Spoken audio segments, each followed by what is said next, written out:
I'm getting a surprise emergency surgery today, and I'm gonna tell you guys about it.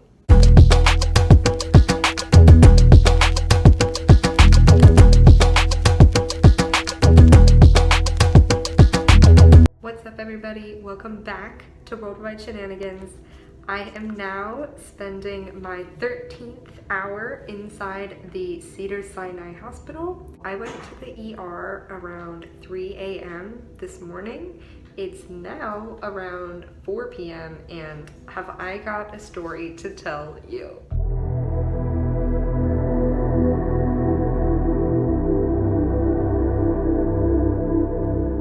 I initially came to the hospital for severe back pain.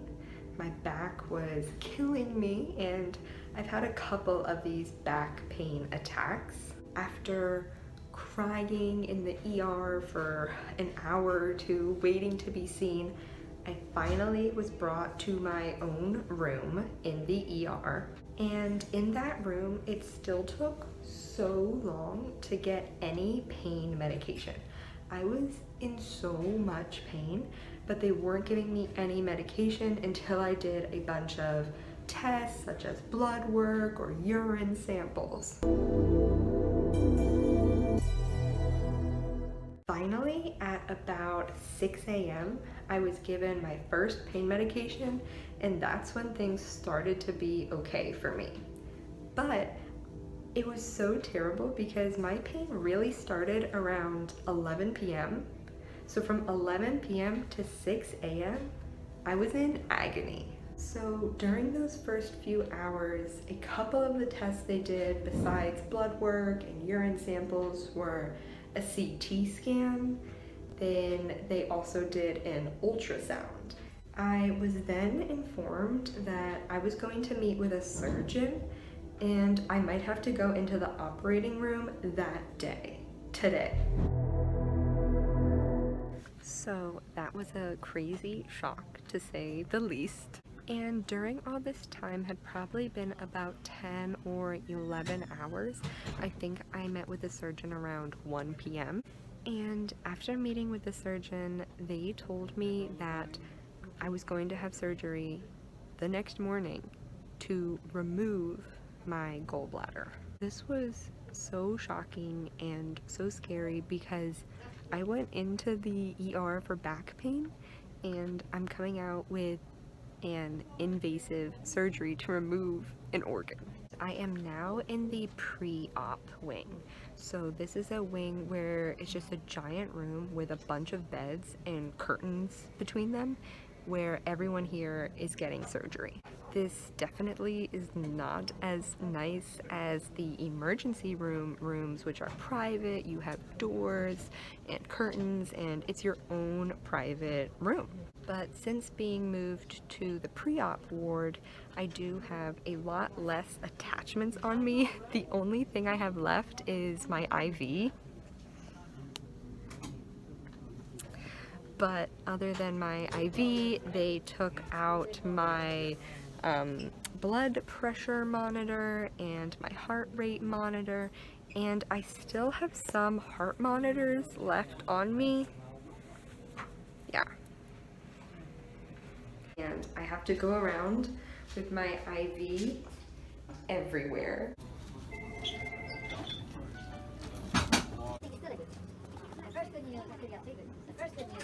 So to be honest with you guys, while the idea of the surgery in itself is sort of scary, they are trying to do a laparoscopic surgery, but they might have to do an open surgery or exploratory surgery depending on what they find. But what's even scarier than that is that during this time in the COVID-19 pandemic, you can't have anybody with you. So Ben had been with me this whole time from 3 in the morning, but he's going to have to leave tonight and I won't see him again before my surgery in the morning.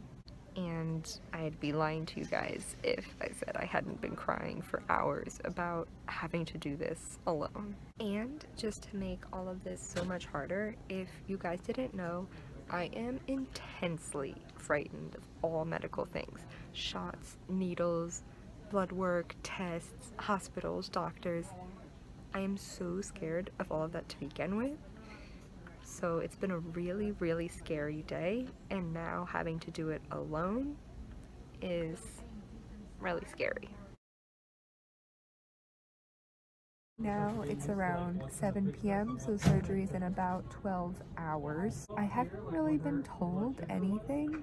Like, I haven't been told what they do in the surgery, what the recovery is like, can I eat, can I stand, am I in pain? So since I hadn't been told anything, Ben had the great idea to watch a cartoon video of it.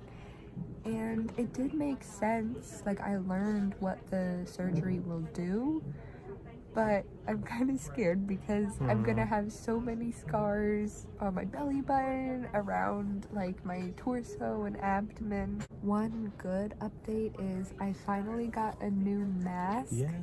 Because in my old mask I was vomiting like 5 times, so I brushed my teeth, washed my mouth, and I finally have a clean mask. I'm just grateful I can be here to help support Shannon. Her surgery is tomorrow morning, and I'm supposed to be out of here by 8 p.m.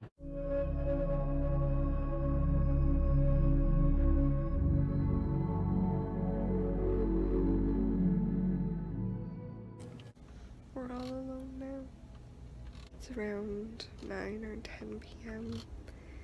Ben left, even though he tried to sneak in and stay even longer. So he stayed about an hour longer than he was allowed to, which was nice because I was able to get sort of tired before he left, so maybe I can fall asleep. But it's so hard to fall asleep in this room because there's so many noises and sounds and other patients. And it's hard because of this.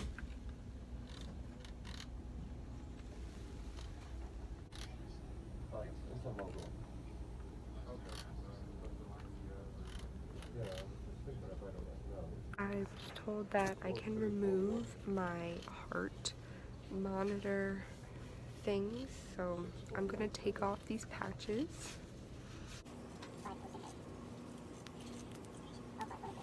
It's tough, they're really stuck.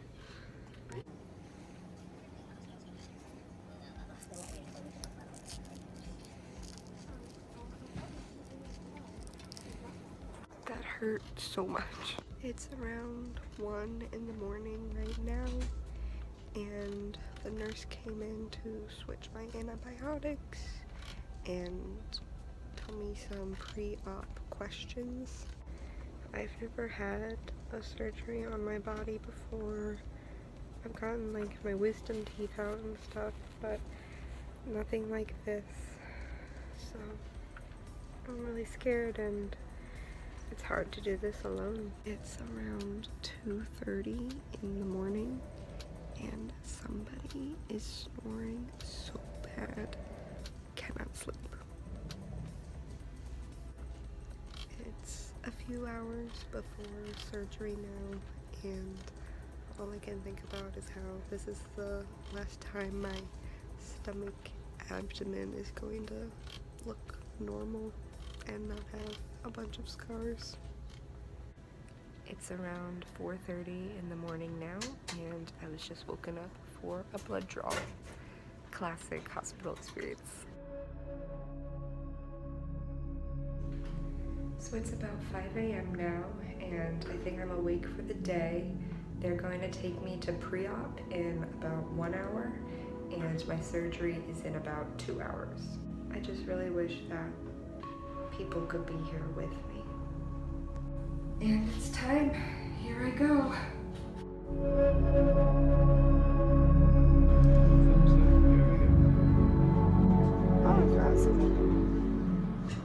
Ben is here with me, and I'm really happy Ben is here, but we don't know how long Ben will be able to stay.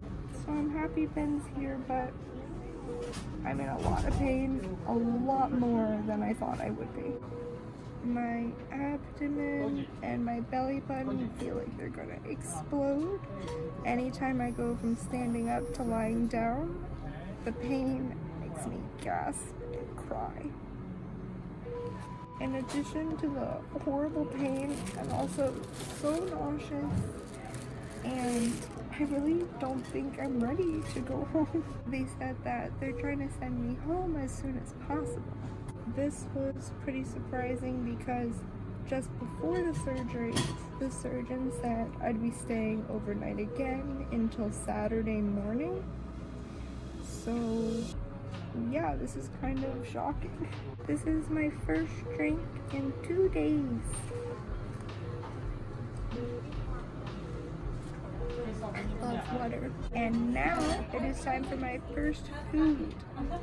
So I'm eating a salty. It's good. Hey again, everybody. It's been some time since the last update. It's now about 2 p.m. and I just spoke to one of the surgeons who was in my procedure. The surgeon explained a lot of what happened during my procedure, including some unexpected things that explains my severe pain. After his really generous and detailed explanation, he prescribed me more painkillers. So I am so grateful to him. Now when I have these pain attacks, they're much less severe.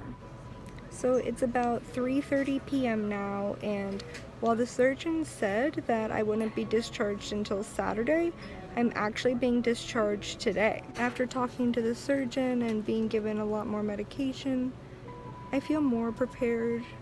So we'll see how it goes at home. Okay guys, I'm heading out. I've got my normal clothes back on and I'm sort of scared to leave the hospital. I hope everything goes well, but it's nice not to be in the hospital, I guess. I'm doing great.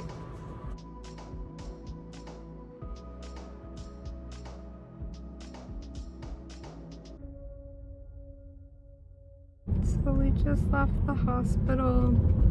I talked to my main surgeon and I took another pain med right before going. I have to say, while Ben is driving, every little bump is painful. When I first woke up today, I was really nervous to go home. All of the nurses and hospital staff were giving me discharge papers and asking if I feel well enough to go home. And I seriously didn't. I just woke up. I was in excruciating pain. So I was kind of confused why they wanted me to go so soon, but it's really because of COVID. Because of COVID, they want everybody out as soon as possible. I am released the same day that I just had general surgery, and that is so crazy to me. I did not expect to go to the ER on Wednesday night and be driving home Friday night without an organ.